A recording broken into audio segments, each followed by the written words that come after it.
10 years ago, September 2009, I had my bags packed. I was ready to leave my home country, India, alone for the first time, to travel halfway across the world to Canada, this large country where I knew no one. As the plane flew over St. John, I looked down in anticipation at my new home and saw some trees. I kept looking and saw more trees, even more trees. At this point, the voice inside my head started to panic. Where are all the people? I come from a city of 14 million people. I'm used to seeing people everywhere. But where are they? Where are the buildings? This University of New Brunswick St. John, does it even exist? What am I going to do?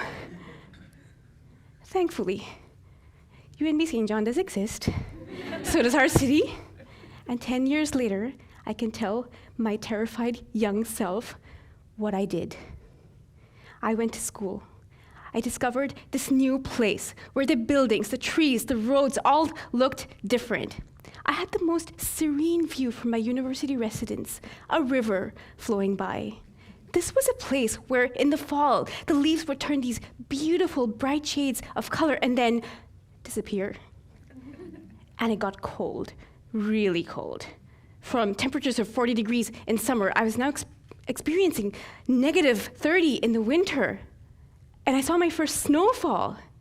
In my excitement, I ran out of my residence room in my pajamas and picked up a handful of snow. It was so white and wonderful until my hand almost froze.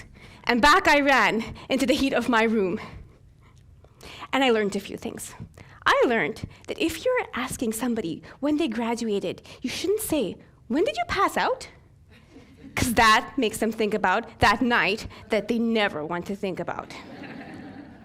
I learned that if somebody's asking you for a loonie, you simply hand them a coin. They are not looking for a lunatic. I also learned that in Canada, A is not always followed by B, because sometimes it's just used to end our sentences, eh? And I had the most amazing local experiences. I went out into the woods to see how maple syrup is made from the sap of maple trees. I made my first snow angel. I had an experience of skiing and snowshoeing. Well, the skiing terrified me, but at least I tried. I made candles before Advent with my friends. I went to the church to see the midnight mass right before Christmas. I tried Irish set dancing and ate my share of poutine. But there was more. Here in St. John, I was able to decorate eggshells in Ukrainian style. I went to my first ever Arabic ladies' party and a Korean gathering and a Chinese harvest festival, Afro night celebrations, a Persian Nowruz dinner. I was able to see Vietnamese hat dancing. I tried learning the salsa. I went to my first ever iftar dinner during Ramadan. I was having Syrian delicacies. I was drinking Turkish coffee with Filipino desserts. I was having experiences from all over the world, right in our little city. I realized very quickly that this was special. And it was possible because of all of the people living here who were contributing to this place with their own cultures. I understood then why I loved St. John and my life in Canada so much. Of course, it was warm, not in terms of the weather, but of people's hearts. It was welcoming, it was beautiful. But in its diversity, it presented to me a true little picture of the world. What I could have experienced spending endless months and dollars in travel, I was experiencing right here in this place I called home. I decided to give back with what I had to give. I helped organize multicultural events, Indian festivals, Dasera, Diwali, Holi. I did ethnic dances at community events. I taught kids how to dance. I watched and delivered presentations about cultural diversity, about India. I was trying to weave my own little piece into this remarkable tapestry of culture, of ethnicity, of tradition. This opportunity to see how other people, not only how they dress, how they eat and celebrate festivals, but how they see and do and think about things, what they believe in, how they live their lives. This, to me, was incredibly valuable. I was able to see things from wider perspectives than I had ever been exposed to before. And it got me thinking, how easy is it for people who are so different from each other to live together, to work together, to learn from each other, to truly absorb the diversity of this place and thrive in it? It brought me back to my experiences at UNB St. John. In my class, in the MBA program, we had students from 15 countries, and I remembered the conflict that we often had while working on our group projects together. It was not that any of us was wrong. It was just that we were seeing things totally differently. It was frustrating at the time, but now with exposure, I can see that it's just because our brains work differently. And it has a lot to do with the variety of the experiences and backgrounds that we have. Fortunately, at the time, we were able to agree to disagree on certain points while still having respect for each other and focus on our one common goal, the group project, and each do our different parts to complete the work as a team. On a larger scale, isn't that what is happening here in our city? Or, for that matter, any small but diverse community across Canada or across the world? As the world becomes more and more connected, more people are willing to travel, to move, to live in places totally different from where they were born or where they grew up. It's already started here, and as the years pass by, we will see more and more people coming in from different corners of the globe to do different kinds of work in our city. And we're bound to have our differences. But as we exchange more of our culture and our lives with each other, our eyes and minds are opened. And even if we don't totally agree with each other, we at least have the perspectives to understand each other and work towards a common goal, to help our city thrive, to make it a better place for us to live in and for our children to grow up in.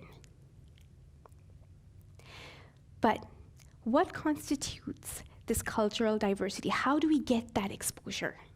And how do we arrive at that mindset shift? Is it just by greeting each other on the fly, meeting once in a while, maybe attending an event or two, and then running back into the comfort of our close friend circle who are maybe from the same ethnicity, the same country? Is it just that? In my opinion, that's not enough.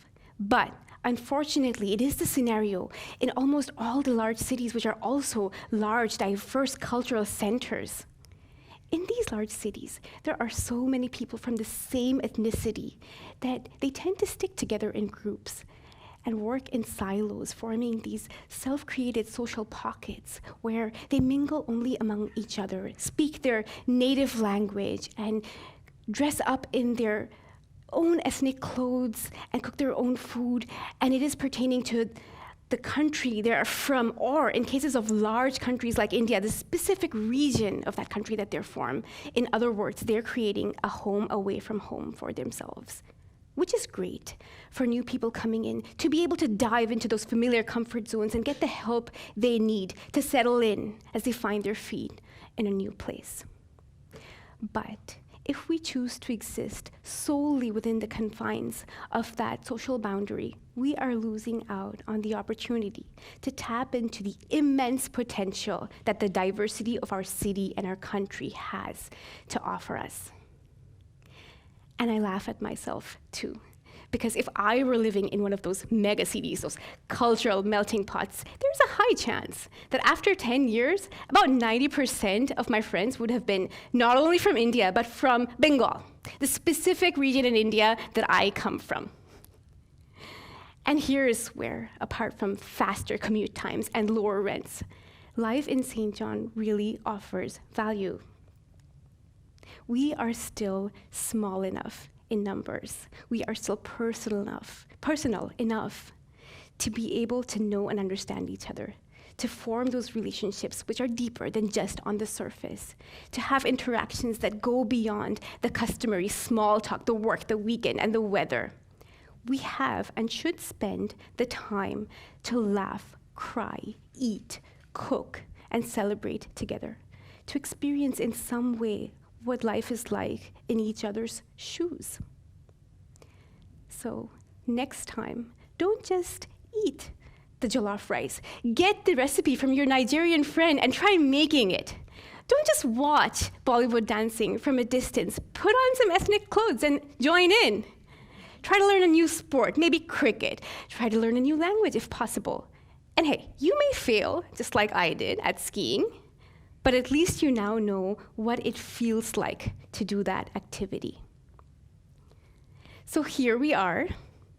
As new residents, we know we have to be open to all these opportunities, these experiences with interest and eagerness. But in our urge to fit in, should we lose who we already are?